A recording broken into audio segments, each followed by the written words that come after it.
Officer Bradley Hayes loved the rush of absolute power, especially when looking down at a trembling 13-year-old girl.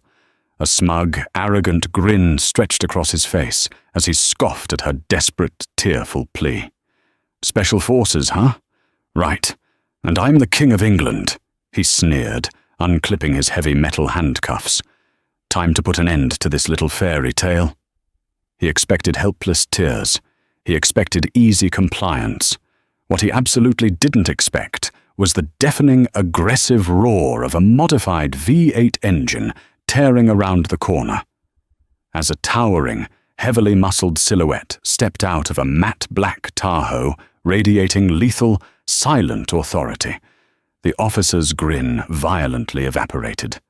The afternoon sun was just beginning to dip below the manicured tree lines of Crestview Estates, an ultra-exclusive gated community nestled in the wealthy outskirts of Raleigh, North Carolina.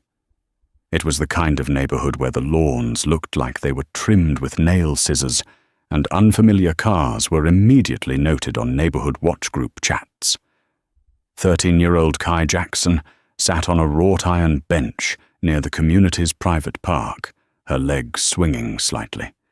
She had a heavy AP biology textbook resting on her knees, desperately trying to finish a chapter before the fading light disappeared completely.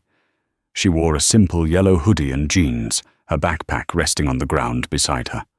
Kai had been dropped off here by her study partner's mother, Mrs. Sterling, after they finished a group project.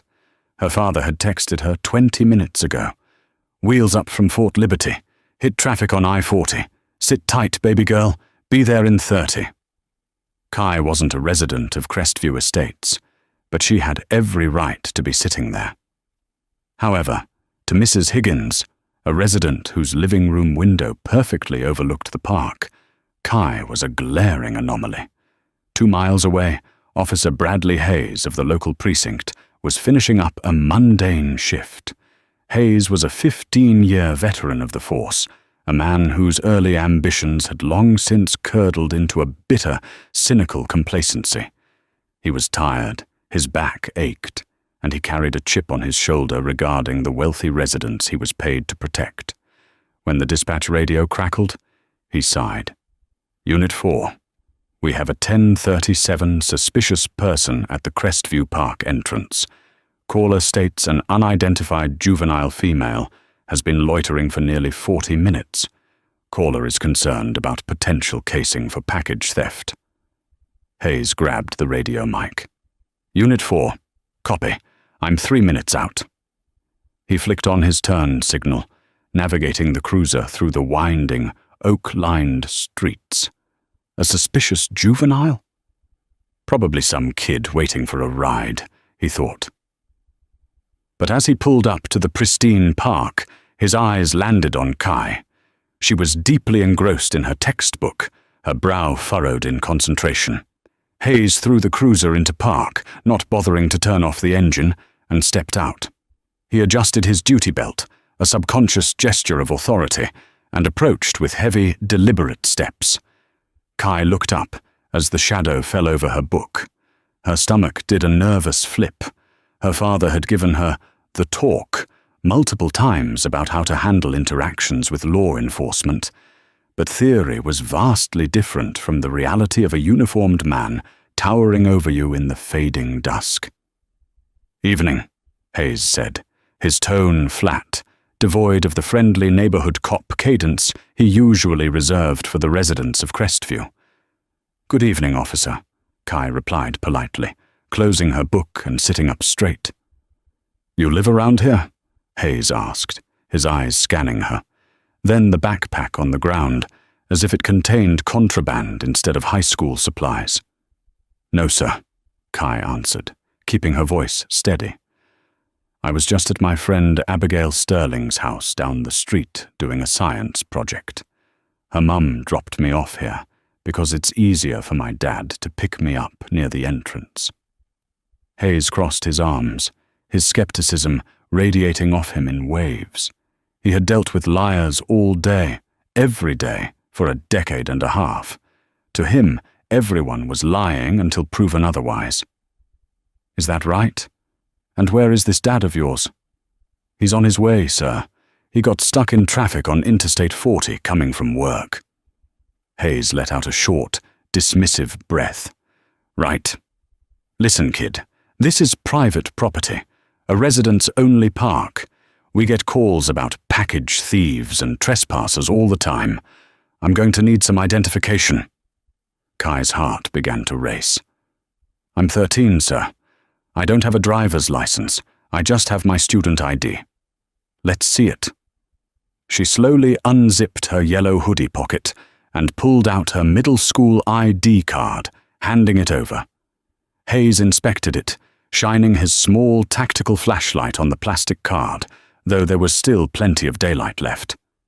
Kai Jackson, he read aloud, his voice dripping with unwarranted suspicion.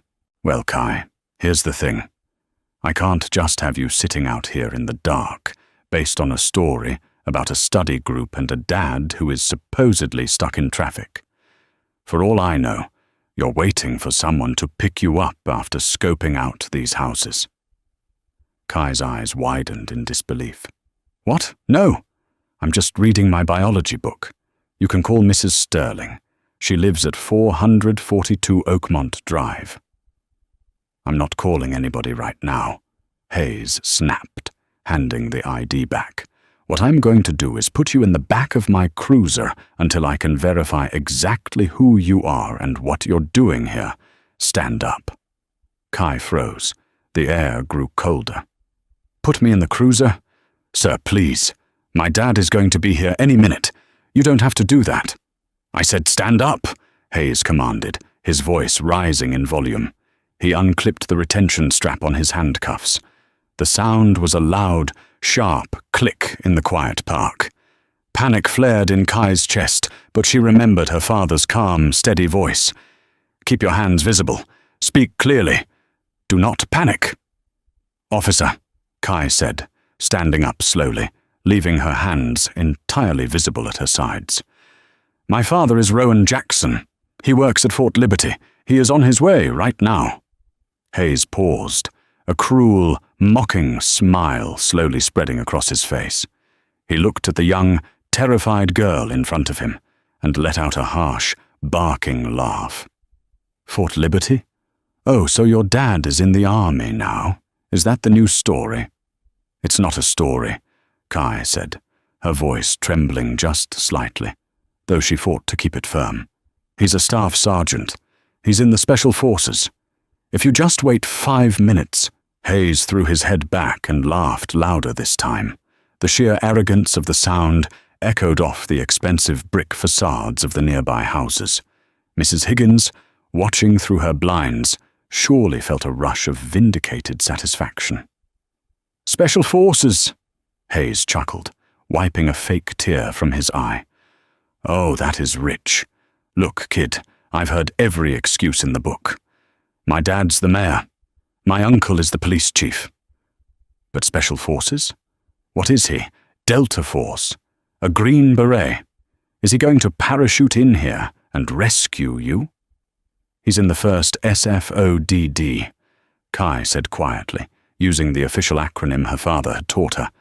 Hayes rolled his eyes, his amusement rapidly transforming back into irritation. He hated when people pushed back. He stepped closer, invading her personal space. Listen to me very carefully. I don't care if your daddy is Rambo or Captain America. You are a trespasser in a gated community.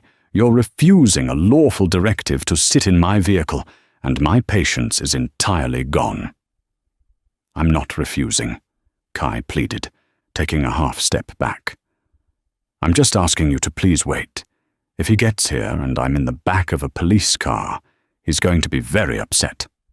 Let him be upset, Hayes barked, grabbing Kai roughly by the upper arm. The sudden physical contact sent a jolt of pure terror through the teenager. She gasped, trying to pull away purely on instinct. Stop resisting, Hayes shouted, a textbook phrase designed to cover his own aggression.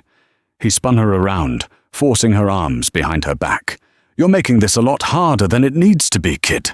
I'm not resisting. You're hurting me, Kai cried out, tears finally breaking free and spilling down her cheeks. Please let go. I'm detaining you for trespassing and resisting, Hayes growled, pulling one of her arms back, uncomfortably high. He reached for his cuffs. He felt a surge of absolute power. This was his jurisdiction, his rules. Nobody, especially not some smart-mouthed teenager with imaginary military parents, was going to tell him how to do his job. Special Forces, Hayes muttered under his breath, shaking his head. Right. And I'm the King of England. Let's put an end to this little fairy tale. He readied the metal cuffs, about to snap them onto her slender wrists. He never got the chance. The sound hit Hayes before the sight did. It wasn't the standard hum of a civilian car. It was the deep, guttural, aggressive roar of a heavily modified V8 engine. Tires screeched as a massive matte-black Chevy Tahoe violently rounded the corner of Oakmont Drive, cutting the angle so sharply it nearly hopped the pristine curb. Hayes paused, turning his head. The Tahoe didn't just park, it halted. It slammed to a stop diagonally across the street, aggressively blocking the police cruiser in.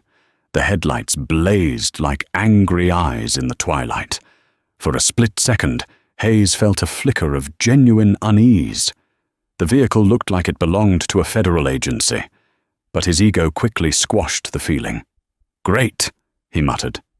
Now who is this? He kept his left hand firmly clamped onto Kai's arm, but he let the handcuffs dangle loosely from his right hand. The heavy, armored-sounding door of the Tahoe swung open. The man who stepped out did not look like a suburban dad. He didn't look like a lawyer, an accountant, or anyone who lived in Crestview Estates. Rowan Jackson stood 6'3", built like a brick wall, moving with a fluid, terrifying grace that immediately commanded the space. He wasn't wearing a uniform. He was dressed in worn, tactical cargo pants, a black thermal Henley stretched tight across a broad chest, and scuffed Salomon hiking boots. But it wasn't the clothes that made Hayes's mouth suddenly go dry. It was the eyes, Rowan's gaze locked onto Hayes. It wasn't angry. Anger is erratic. Anger is loud. Rowan's expression was absolutely, devastatingly cold. It was the look of a man who evaluated threats for a living and who had just categorized the uniformed officer in front of him as an active, hostile target. "Dad!" Kai sobbed, sagging slightly in Hayes's grip. Rowan didn't run.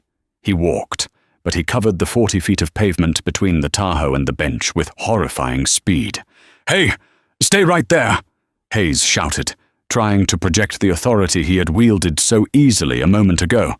His voice cracked slightly. He dropped the cuffs and let his right hand drop to hover over his service weapon. "Step back. This is an active police investigation." Rowan didn't even break his stride. He stopped exactly 3 feet from Hayes, well within the officer's personal space, putting himself perfectly in the fatal funnel if things went sideways. "Take your hand off my daughter," Rowan said. The voice wasn't a yell. It was a low, gravelly baritone, spoken at a conversational volume. But it carried a physical weight. It vibrated with absolute, uncompromising certainty. It wasn't a request. It wasn't even a command. It was a statement of fact regarding what was about to happen next, one way or another. Hayes swallowed hard. Up close, the physical disparity between them was glaring. Hayes was slightly overweight, reliant on his badge and his gun. Rowan was pure, condensed kinetic energy. Hayes noticed the faint, pale scar running along Rowan's jawline and the thick, calloused knuckles resting loosely at the man's sides. "I said step back, sir," Hayes repeated, his hand firmly resting on the butt of his Glock. "She's being detained for trespassing and resisting an officer. You need to back up right now, or I will arrest you for interfering." Rowan's eyes flicked to Hayes's hand on the gun. The corner of his mouth twitched. Not in fear, but in cold amusement. "You're nervous," Rowan observed quietly. "Your heart rate is up. Your breathing is shallow. You've got your hand on your weapon, but your thumb hasn't cleared the retention hood. You're not prepared to draw. And even if you were, you wouldn't clear the holster before I broke your wrist." Hayes froze. The hyper-specific, clinical breakdown of his own posture shattered his remaining confidence. "Now," Rowan continued, his voice dropping an octave, "I'm going to ask you one more time. Let go of my little girl." Hayes looked at the terrified teenager, then back at the man who looked ready to dismantle him with his bare hands. Slowly, deliberately, Hayes uncurled his fingers and released Kai's arm. Kai instantly darted forward, burying her face into her father's ribs. Rowan didn't take his eyes off Hayes, but his massive left hand came up to wrap around his daughter's shoulders, pulling her tight against him in a protective shield. "It's okay, baby girl. I got you," Rowan murmured, the coldness in his voice vanishing for a fraction of a second, replaced by a deep, fierce warmth. Hayes took a step back, trying to salvage his pride. "Look, buddy, I got a call from a resident about a suspicious person. She couldn't provide ID. She's a child," Rowan cut him off, the coldness returning instantly, "waiting for her father in a public park space." "It's a private community," Hayes shot back, puffing his chest out. "And she got lippy with me. Started telling me tall tales about you being some special forces hero to try and intimidate me." Rowan slowly tilted his head. He looked down at Kai. "Did you tell him about my job, Kai?" "He asked why I was here," Kai sniffled, wiping her eyes. "I told him you were coming from Fort Liberty. He laughed at me. He said I was lying. He called it a fairy tale." Rowan's jaw clenched. A muscle ticked near his temple. He looked back at Hayes, and Hayes actually felt a shiver run down his spine. "A fairy tale," Rowan repeated softly. "Look," Hayes stammered, realizing he had severely miscalculated the situation. "People make up stories all the time. I'm just doing my job, keeping the neighborhood safe." "Safe from a 13-year-old girl reading a biology book?" Rowan asked, his tone laced with venomous disgust. He reached into his back pocket. Hayes immediately tensed. "Keep your hands where I can see them." Rowan moved with deliberate slowness, pulling out a slim black leather wallet. He flipped it open and held it out. Hayes leaned in, shining his flashlight on the ID. It wasn't a standard civilian driver's license. It was a green, horizontal military common access card. And beneath that, a heavy metallic shield-shaped credential that Hayes had only ever seen in training manuals. Department of Defense, JSOC, Staff Sergeant Rowan Jackson, United States Army. "You wanted to know if the fairy tale was real," Rowan said, his voice dropping to a terrifying whisper. "It's real. And you just put your hands on my daughter." Hayes stared at the credentials. The silence in the park was deafening. The flashing red and blue lights of his own cruiser suddenly felt less like a symbol of authority, and more like a massive, flashing spotlight on his own monumental mistake. The flashing lights of the police cruiser, which only moments ago felt like a weapon Officer Hayes was wielding against a frightened child, now felt like a glaring spotlight exposing his catastrophic error. Rowan Jackson didn't put his credentials away immediately.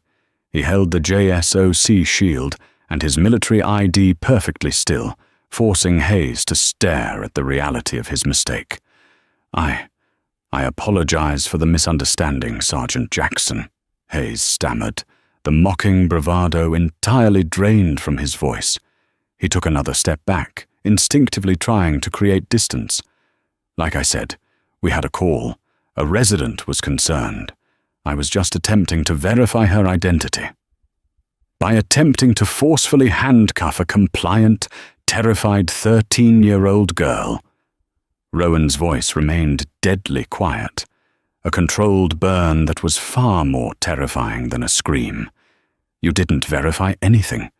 You made an assumption, you escalated, and you put your hands on my child when she posed absolutely zero threat. Kai kept her face buried in her father's side, her small hands gripping the fabric of his tactical shirt like a lifeline. "Sir, if we could just calm down," Hayes began, holding his hands up in a placating gesture. "I am perfectly calm, officer," Rowan replied, his eyes narrowing into dark slits. "If I were not calm, we would be having a very different, very brief physical interaction right now. But I am a professional, which is more than I can say for you. Get on your radio." Hayes blinked, confused. "Excuse me." "Get on your radio," Rowan commanded, the authority in his voice leaving absolutely no room for debate. "Call your watch commander. I want a supervisor with a rank of sergeant or higher on this scene immediately." Hayes hesitated. Calling a supervisor to the scene of a juvenile detention was standard protocol if things went sideways, but doing it meant admitting he had lost control of the situation. It meant paperwork, internal review, and a very uncomfortable conversation with his boss. "Listen, Mr. Jackson, there's no need to escalate this further. No harm, no foul, right? She's safe with you now. We can just call it a night." Hayes forced a sickly, desperate smile. Rowan didn't blink. "You mocked her. You physically assaulted her. And you attempted to unlawfully detain her. You have 10 seconds to call your supervisor, or I will call the chief of police directly. And while we wait for him, I will call the provost marshal at Fort Liberty and inform them that a local officer is actively harassing a special operations dependent. Choose right now." The blood completely drained from Hayes's face. He unclipped his shoulder mic with trembling fingers. "Dispatch, Unit 4. Requesting a supervisor to my 1020. Code 2. 10 agonizing minutes passed. Rowan stood like a statue between his daughter and the officer. He didn't speak to Hayes again. He simply murmured quiet, comforting words to Kai, running a heavy hand over her braided hair. Finally, a white Ford Explorer with supervisor markings pulled into the park entrance. Sergeant David Miller, a 20-year veteran with silver hair and a reputation for strict, by-the-book policing, stepped out. He took one look at the scene, the aggressively parked matte black Tahoe, his visibly sweating patrolman, and the massive, imposing man shielding a crying teenager, and knew instantly that Hayes had stepped on a landmine. "Officer Hayes, talk to me," Miller said, approaching cautiously. Before Hayes could spin his narrative, Rowan stepped forward, handing his credentials to the sergeant. Miller examined them, his eyebrows shooting up toward his hairline. He handed them back with a sharp, respectful nod. "Sergeant Jackson, I'm Sergeant Miller. What happened here?" Rowan delivered the situation report with cold, military precision. He didn't exaggerate. He didn't use emotional adjectives. He simply stated the facts. The time of the call, Kai's stated reason for being there, Hayes's refusal to verify her story with the nearby homeowner, the mocking of his military service, and the physical escalation. He grabbed her arm, attempted to force her arms behind her back, and was drawing his handcuffs when I arrived, Rowan finished. "I want his body cam footage secured immediately. I am filing a formal excessive force complaint, and I want it on record that this officer escalated a non-violent encounter with a minor based on blatant profiling." Miller turned to Hayes, his expression hardening into granite. "Is this true, Bradley? Did you attempt to cuff the juvenile?" "Sarge, she was refusing to sit in the cruiser. Did she have a weapon? Was she fleeing?" Miller snapped. "No. But she was trespassing. She was sitting on a park bench, waiting for her father, Miller barked, his patience instantly vaporizing. He looked back at Rowan. "Sergeant Jackson, I am profoundly sorry for this. This is not how the Crestview precinct operates. I will personally secure the body cam footage the moment we return to the station. You have my word." Rowan nodded once. "I'll be at the precinct tomorrow morning at 800 with my lawyer to file the paperwork." He turned, gently guiding Kai toward the Tahoe. As Rowan opened the heavy passenger door, Hayes, unable to control his bruised ego, muttered under his breath, "Unbelievable. Making a federal case out of a misunderstanding." Rowan stopped. He slowly closed the passenger door and turned back around. He walked right up to Hayes, ignoring Miller's tense posture. "This isn't a misunderstanding, Officer Hayes," Rowan whispered, his voice slicing through the crisp night air. "This is a consequence, and you are about to learn exactly how severe consequences can be." For 48 hours, Officer Hayes thought he had survived the worst of it. The police union rep had assured him that while it was a bad look, it would likely just result in a reprimand and a mandatory de-escalation training seminar. "It's your word against a teenager's, Brad," the rep had said. The dad didn't see the initial interaction. "We'll claim the body cam battery died right before the physical contact. It happens all the time." And indeed, when Rowan Jackson and his attorney arrived at the precinct, the department's Internal Affairs Division sheepishly claimed that a technical malfunction had corrupted the first 5 minutes of Hayes's body cam footage. The only audio that survived was the very end of the encounter, making it sound like Hayes was simply issuing a firm command to a defiant suspect. Hayes felt a wave of smug satisfaction. The system was working exactly as designed to protect him, but Hayes fundamentally misunderstood the type of man he had crossed. Rowan Jackson didn't rely on local police bureaucracies to fight his battles. He gathered his own intelligence. The first twist came on a Tuesday morning. Mrs. Higgins, the wealthy, nosy resident who had made the initial 911 call, decided to post about the terrifying incident on a private local Facebook group. She had filmed a blurry 20-second clip on her iPad through her living room window. Her post read, "Warning to Crestview residents. A massive, aggressive man blocked in our brave police officer and threatened him just because the officer caught his daughter casing our park. The police are too scared to do anything. We need to protect our neighborhood." The post gained immediate traction among the neighborhood watch. Some local right-wing blogs picked it up, praising Hayes for standing his ground against thugs. Hayes saw the post and smiled over his morning coffee. The court of public opinion was swinging in his favor, but Mrs. Higgins's video was missing the audio, and it was missing the first 20 minutes of the encounter. That afternoon, Rowan Jackson sat in the office of Richard Sterling, a high-powered corporate litigator who also happened to be the father of Kai's study partner, Abigail. Richard was furious when he heard what happened to Kai, and he was working pro bono. "They're claiming the body cam failed, Rowan," Richard said, tapping a silver pen on his mahogany desk. "And this Facebook video from the Higgins woman is muddying the waters. Without the audio of him mocking you and physically grabbing her unprovoked, the union will bury this." Rowan didn't look worried. He reached into his tactical backpack and pulled out a sleek, black USB drive, sliding it across the desk. "What's this?" Richard asked. "Reconnaissance," Rowan replied simply. "When I pulled up to that park, I noticed the angles. Mrs. Higgins's house is on the right, but directly across the street, facing the park bench dead on, is 445 Oakmont Drive.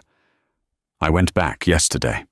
The home owner, a Mr. Henderson, is a retired Marine." Richard's eyes widened. "A doorbell camera?" "Better," Rowan said. "Henderson has a high-definition, commercial-grade security system mounted under his eaves. Full color. Parabolic audio recording. He caught the whole thing, from the moment Hayes pulled up to the moment I drove away. He was more than happy to provide the raw file to a fellow serviceman. Richard plugged the drive into his laptop. As the crystal-clear 4K video played, the litigator's jaw slowly dropped. The audio was flawless.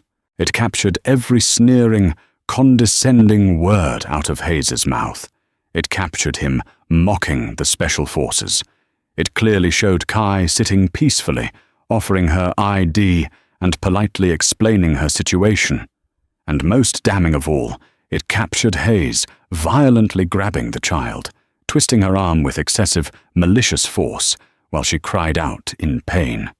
"My God," Richard breathed. He lied on his official incident report. He claimed she took a swing at him.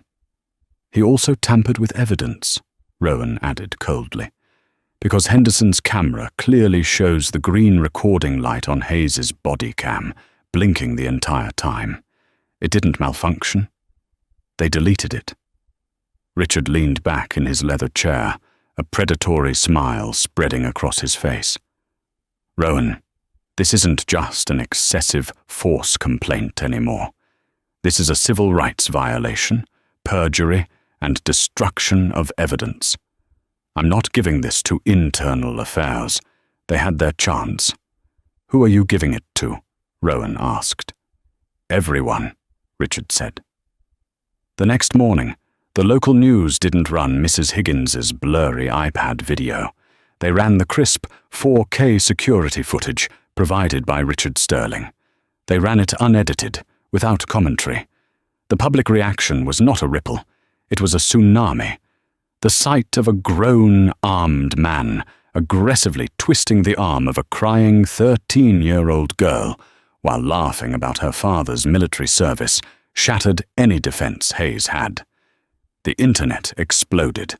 Within hours, the hashtag #FireOfficerHayes was trending nationally. Veterans groups across the country mobilized, flooding the Crestview Police Department's phone lines, demanding immediate termination. Hayes was sitting at his desk at the precinct when his phone began vibrating off the hook. He looked at the television mounted in the corner of the bullpen. His own face, contorted in a cruel, mocking sneer, was being broadcast to millions. Captain O'Reilly, the precinct commander, stormed out of his office, his face purple with rage. He bypassed Miller and walked straight to Hayes's desk. "Badge and gun. Now," O'Reilly spat, his voice shaking with fury. "Captain, wait, the Union just called me," O'Reilly interrupted, slamming his hand on the desk. "They're dropping you. The FBI field office in Raleigh just called me. They're opening a civil rights investigation, and the mayor just called me, demanding your badge. You didn't just rough up a kid, Hayes. You lied on a federal document, and you deleted department footage." Hayes's hands shook as he unclipped his gun belt. The smug arrogance that had defined his career was entirely gone, replaced by a cold, hollow terror. He realized with sickening clarity that Rowan Jackson hadn't been bluffing. The fairy tale was real, and the monster at the end of it was coming for his badge, his freedom, and his entire life. The walk from Captain O'Reilly's office to the front doors of the Crestview precinct took exactly 2 minutes, but for Bradley Hayes, it felt like a slow, agonizing march toward the gallows. He carried his personal belongings, a coffee mug, a few framed photos and a stash of protein bars, in a small, flimsy cardboard box. His duty belt felt terrifyingly light. His Glock 19 and his gold shield, the two items that had defined his entire identity and provided his unearned sense of superiority for 15 years, were now locked inside the evidence room, tagged as exhibits in a federal investigation. As the precinct's heavy double-glass doors slid open, Hayes was immediately blinded by a chaotic explosion of camera flashes. The local network affiliates had been tipped off, but the sheer scale of the ambush was staggering. There were national news microphones, aggressive investigative reporters, and dozens of furious local residents holding up signs. The high-definition footage of him assaulting Kai Jackson had transcended local controversy. It was a nationwide scandal, leading the top of the hour on every major cable network. "Officer Hayes, why did you attempt to delete the body cam footage?" A reporter from a national syndicate shouted, shoving a microphone directly into his path. "Did you target a 13-year-old girl because she didn't look like she belonged in Crestview? Do you have anything to say to Sergeant Jackson or his daughter?" Hayes ducked his head, using his pathetic cardboard box as a physical shield, and pushed his way through the suffocating crowd toward his civilian pickup truck. He said absolutely nothing, but his silence was instantly broadcast across the country, painting the undeniable picture of a guilty, cowardly bully running from the light. Back at his heavily mortgaged 4-bedroom home in the affluent suburbs, the reality of his situation began to sink its claws in. Hayes had frantically hired Robert Calhoun, a prominent, notoriously expensive defense attorney, known for miraculously getting troubled cops out of tight spots. Calhoun sat at Hayes's kitchen table, aggressively sorting through a towering stack of legal documents. Calhoun did not look like a man preparing to perform a miracle. He looked like an undertaker evaluating a body. "Brad, I need you to listen to me very carefully, and I need you to stop interrupting." Calhoun sighed, taking off his expensive reading glasses and rubbing the bridge of his nose. "The Crestview Police Union has completely disavowed you. As of an hour ago, they formally pulled all legal funding. They are terrified of the optics, and quite frankly, the evidence is radioactive. You are completely on your own dime now." "I can beat the local assault charge," Hayes pleaded, his voice cracking, pacing the linoleum floor with frantic, nervous energy. "She pulled away. I was securing a non-compliant suspect. The security video is completely out of context. The video is in flawless 4K resolution, with parabolic, commercial-grade audio, Brad," Calhoun snapped, his patience instantly vaporizing. "There is no context in the universe that justifies what you did. But the local district attorney's charges are the absolute least of your problems right now. I just got off a conference call with the United States Attorney's Office for the Eastern District of North Carolina." Hayes stopped pacing. A cold, heavy stone dropped into his stomach. "The feds? They're getting involved?" "Oh, they aren't just getting involved. They are dropping an anvil on your head," Calhoun said, tapping a thick file on the table with a manicured finger. "They are convening a grand jury next week for federal civil rights violations, specifically 18 U.S.C. Section 242, deprivation of rights under color of law, and because their digital forensics team already proved you purposefully scrubbed that body cam footage to hide your crime, they are adding 18 U.S.C. Section 1519, destruction of records in a federal investigation. That obstruction charge alone carries a maximum of 20 years in federal penitentiary." Hayes felt his knees go completely weak. He slumped into a dining room chair, staring blankly at the wall. 20 years? For a bruised arm? For abusing your power, terrorizing a child, and trying to orchestrate a criminal cover-up. Calhoun corrected him sharply, offering zero sympathy. "But brace yourself, because the hits keep coming. You remember Richard Sterling? The high-powered corporate litigator representing the Jackson family? The rich guy from the neighborhood," Hayes muttered bitterly, resentment flashing in his eyes. "He's the managing partner at Sterling, Hughes and Davenport. They don't just handle local disputes. They are absolute sharks. He just filed a massive civil rights lawsuit against you personally under Title 42, U.S.C. Section 1983. And here is the real kicker, Brad. Because your actions were so blatantly outside the scope of constitutional policing, the federal judge assigned to the civil case has already signaled they will definitively strip your qualified immunity. Hayes felt the air completely leave his lungs. Qualified immunity was the invisible, nearly impenetrable shield that protected law enforcement officers from personal financial ruin when they made mistakes on the job.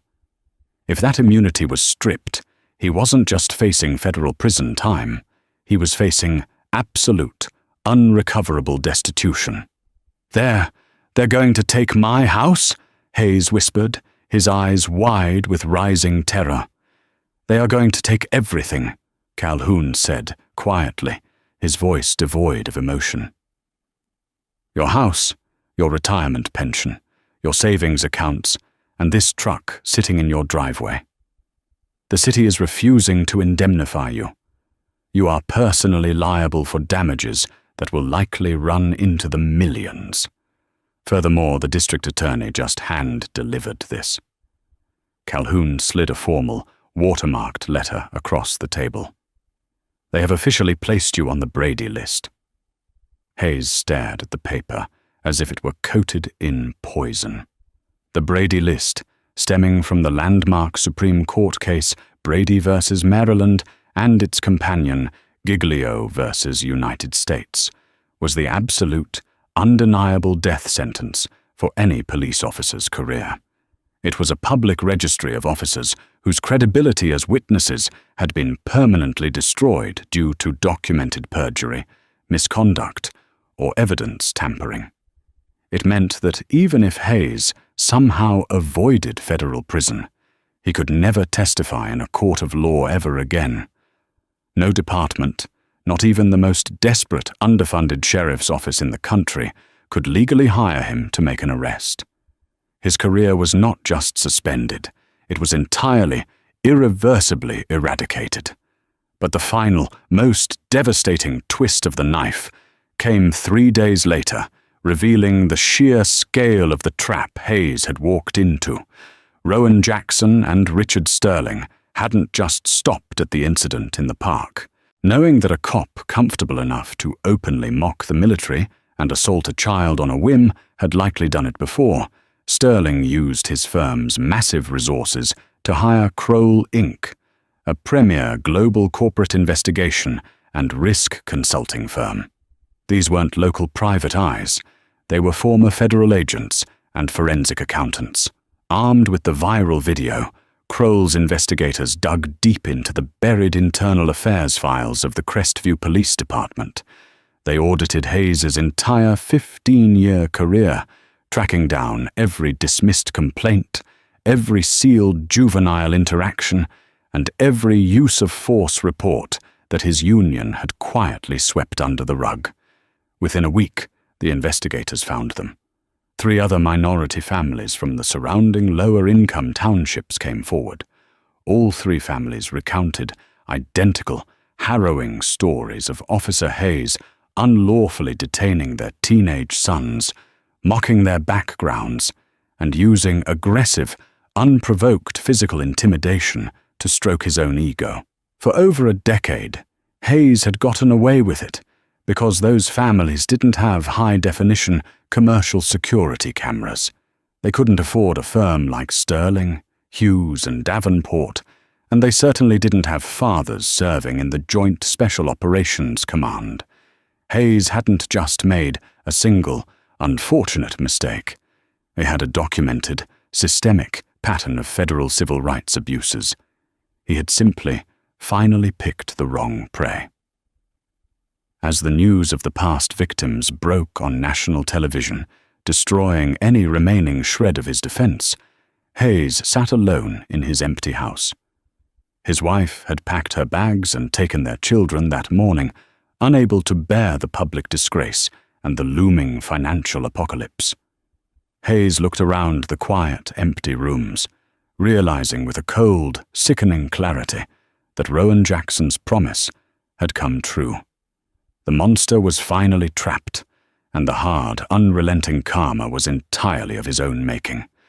The 6 months leading up to the trial were not merely a waiting period for Bradley Hayes. They were a slow, agonizing descent into a personalized hell. The systematic dismantling of his life was executed with the kind of ruthless precision that only a combination of federal authority and unlimited corporate legal resources could achieve.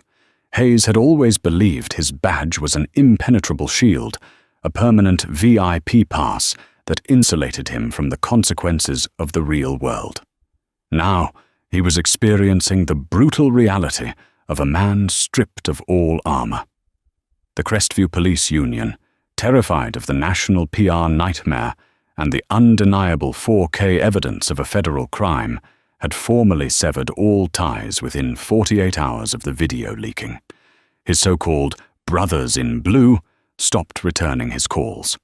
When he walked into his local diner, officers he had ridden with for a decade would quietly ask for their checks and walk out, treating him like an infectious disease. He wasn't just fired, he was a radioactive pariah. The financial ruin hit next, striking with the force of a freight train. Richard Sterling, utilizing the full, terrifying might of his firm, Sterling, Hughes and Davenport, filed the Title 42, Section 1983 civil rights lawsuit. Because the video clearly showed Hayes acting with malicious intent and violating established constitutional rights, the federal judge swiftly stripped Hayes of his qualified immunity. Without the city to indemnify him, Hayes was personally liable for the damages. His assets were frozen, then liquidated. The custom-built, 4-bedroom house with the wraparound porch in the affluent suburbs was sold at auction to satisfy the initial phases of the civil settlement. His prized F250 pickup truck was repossessed. Unable to cope with the death threats, the media vans permanently parked on their lawn, and the sudden, sheer evaporation of their comfortable lifestyle, his wife of 11 years, Sarah, filed for divorce. She took their 2 young boys and moved 3 states away to live with her sister, leaving Hayes with nothing but a duffel bag of clothes and a profound, suffocating emptiness. By the time his federal court date arrived, Hayes was living in a damp, dilapidated 1-bedroom rental behind a strip mall in Ghana, working the midnight shift as a dispatcher for a local towing company, because his placement on the National Brady List ensured no security firm or police department in the country would ever let him wear a uniform again. When the morning of the sentencing finally dawned, the air outside the Terry Sanford Federal Building in downtown Raleigh was thick with oppressive southern humidity and the frantic energy of a media circus. Barricades had been erected to hold back the throngs of reporters, local activists, and veterans groups who had followed the case with relentless intensity. Hayes arrived in the back of a cheap rideshare, wearing a faded, off-the-rack grey suit that hung loosely on his dramatically thinned frame. He had lost nearly 40 pounds. His eyes were sunken, darting nervously away from the flashing cameras and the shouted questions as his public defender, a sharp but overworked man named Thomas Keaton, who had replaced his expensive private attorney when the money dried up, rushed him through the metal detectors. Inside courtroom 4B, the atmosphere was entirely different. It was freezing cold, heavily paneled in dark mahogany, and suffocatingly quiet. Rowan Jackson was already seated in the front row of the gallery. He wore a perfectly tailored dark charcoal suit, sitting with the rigid, hyper-vigilant posture of a man who spent his life operating in hostile territories. He did not look angry. He looked entirely calm, entirely present, and absolutely unyielding. Flanking Rowan were 2 other men. They were not in uniform, wearing simple suits, but their identical buzz cuts, broad shoulders, and the cold, sweeping way they evaluated the room screamed Tier 1 Special Operations. Rowan's unit had come to watch the final target be neutralized. Kai was not there. Rowan and his legal team had aggressively shielded her from the trauma of the courtroom, ensuring she was safely at her private school, focusing on her journalism major dreams and leaving the nightmare behind her. Hayes took his seat at the defense table. His hands shook so violently he had to clasp them together in his lap. Judge William Campbell emerged from his chambers. Campbell was a notoriously strict jurist, a former federal prosecutor with a deeply ingrained hatred for police corruption. As he took the bench, his eyes locked onto Hayes with the warmth of a glacier. Assistant United States Attorney Gregory Holden stood to deliver the government's final sentencing recommendation. He didn't just recite statutes, he painted a devastating portrait of an arrogant predator who had finally been caught. Your Honor, the defendant did not make a mistake. Holden's voice boomed, echoing off the high ceilings. He made a conscious, malicious choice. He looked at a 13-year-old child reading a biology book and decided to use her to stroke his own bruised ego. He mocked her father's service to our nation. He assaulted her. And then, Your Honor, he engaged in a calculated, cowardly cover-up, destroying federal evidence to protect his pension. He is a disgrace to the badge he wore and a danger to the public trust. Holden then turned toward the gallery and nodded to Richard Sterling, who stood up holding a single sheet of paper. It was a victim impact statement written by Kai. Sterling adjusted his glasses and read her words into the official federal record. I used to believe that if I was ever in trouble, a police officer would be the one to save me. But when Officer Hayes grabbed my arm and twisted it, and I saw the cruel smile on his face while he laughed at my dad, I realized the monster wasn't hiding in the dark. He was wearing a badge. I thought I was going to disappear and my dad would never find me. I am still afraid of the flashing lights. I am still afraid of the dark. At the defense table, Hayes squeezed his eyes shut. A single tear leaked out, whether out of genuine remorse or profound self-pity. No one could tell. Judge Campbell shuffled his papers, silencing the courtroom. He leaned forward, resting his elbows on the heavy oak bench, staring directly into Hayes's soul. "Mr. Hayes, please stand," the judge ordered. Hayes pushed himself up on trembling legs. Keaton stood beside him, a silent, grim shadow. Law enforcement officers are granted extraordinary, terrifying powers by the citizens of this republic. Judge Campbell began, his voice a low, dangerous rumble. The power to detain, the power to use force, the power to strip away a person's fundamental liberty. In exchange for that awesome power, society demands an unimpeachable standard of integrity and restraint. You possessed neither. The judge picked up his gavel, turning it slowly in his hands. You used the color of law, not as a tool for justice, but as a weapon of intimidation. You allowed your own prejudice and unearned arrogance to blind you. And when you realized you had assaulted the child of a United States Special Forces operator, a man who actually risks his life for the freedoms you so casually trampled, you behaved like a common street criminal, deleting your body cam footage in a pathetic attempt to save your own skin. The silence in the room was absolute. Every eye was fixed on the trembling former cop. You have lost your career, your family, and your financial standing, Judge Campbell continued, but that is the consequence of your civil liability. Today, we address your debt to society and the Constitution. Judge Campbell sat up straight, his voice ringing out with finality. Bradley Hayes, on the federal charge of deprivation of rights under color of law, 18 U.S.C. Section 242, I sentence you to 48 months in a federal penitentiary. On the charge of destruction of records in a federal investigation, 18 U.S.C. Section 1519, I sentence you to 36 months. These sentences are to be served consecutively. A total of 84 months in federal custody to be followed by 3 years of supervised release. You are permanently barred from ever holding any position of public trust, law enforcement, or private security for the remainder of your natural life. 7 years.